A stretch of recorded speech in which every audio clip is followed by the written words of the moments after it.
Now, one of the first things we're going to point out, which is an obvious thing when the moment you launch Photoshop, is that it has a different looking UI. The overall interface is very much different. Now, if you use tabbed documents on a Mac platform, immediately you're going to see right here is the new start screen. Now, this is actually in the tab format, and this is kind of the application frame that you're looking at. And it will show you all your previous documents right here. You'll actually see a number of different icons at the bottom here. Here you can actually go and search your Adobe stock right here inside the interface right here. And you can actually click on and do some training videos or library assets you can add to your libraries right away.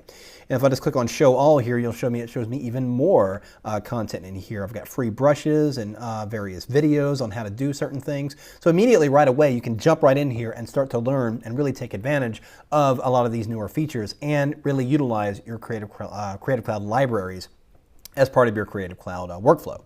So let's go back over here. So let's just go ahead and just make a new document. I'm just going to go ahead and do it right here inside of this this new start window, and you'll see the dialog box. Now you'll notice that there is a dark UI consistently throughout the application now. Certain dialog boxes did not have the dark UI if you are in fact using the dark UI.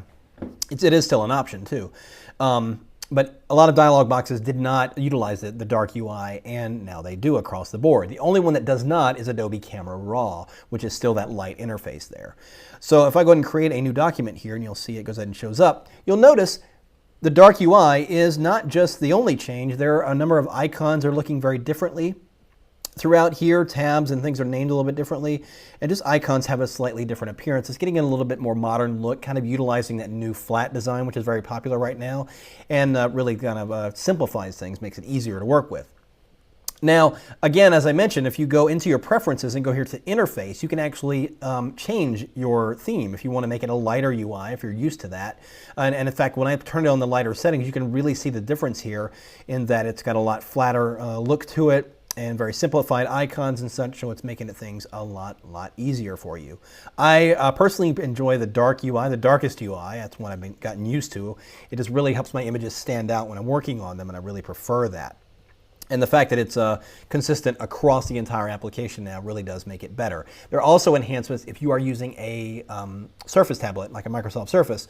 There are enhanced touch and gesture features that are also included in this new update as well. So if you are using a Microsoft Surface, you will be able to utilize those features in a much more integrated way. They've been doing a lot of touch features have been really integrated a lot of them into Illustrator, and now they're really starting to bring that into Photoshop, so you're really starting to take advantage of that. Now, one other thing about the UI is another great enhancement is the ability to customize the toolbar. Now, some of you might remember there was a while back when there was something called Configurator, allowed you to create customized toolbars.